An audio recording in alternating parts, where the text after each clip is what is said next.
미국 정부가 동결한 북한 관련 자산이 3,169만 달러인 것으로 나타났습니다. 북한의 동결 자산은 미국 은행 등에 예치된 북한 자금과 제3국 국적자의 대북 제재 위반 자금으로 추정됩니다. 첫 소식 함지하 기자가 보도합니다.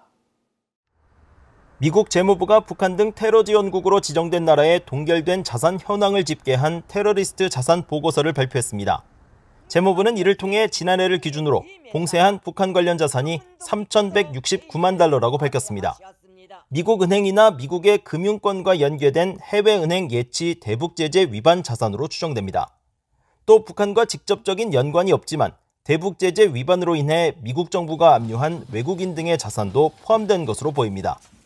보고서는 대북 제재가 북한 정권뿐 아니라 북한을 대신하거나 북한과 연계된 활동을 하는 개인과 기관도 겨냥하고 있기 때문에 이들 모두에 대한 봉쇄 자산도 이번 집계에 포함됐을 수 있다고 설명했습니다.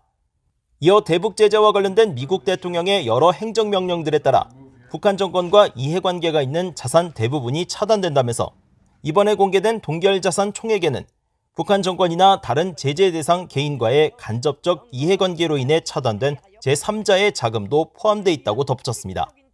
실제로 지난 4월 미국 검찰은 싱가포르 사업가 거기생을 대북 제재 위반 혐의로 형사기소하면서 그가 소유한 2,734톤급 유조선 커리저스호에 몰수 소송을 제기한 바 있습니다. 이 유조선은 지난 7월 미국 법원의 판결에 따라 최종적으로 미국 국고로 기속됐지만 미국 검찰의 압류 조치가 이어지던 지난해에는 미국 정부의 차단 자산으로 포함됐을 수 있습니다.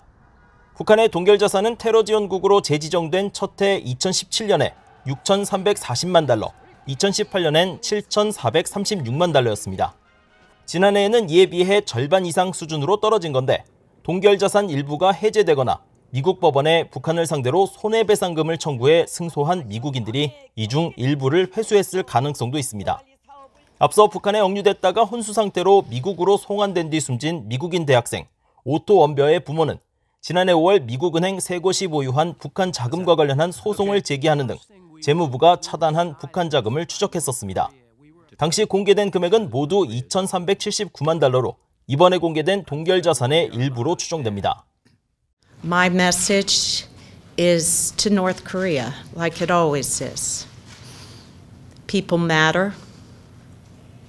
Otto matters. We're never going to let you forget our son.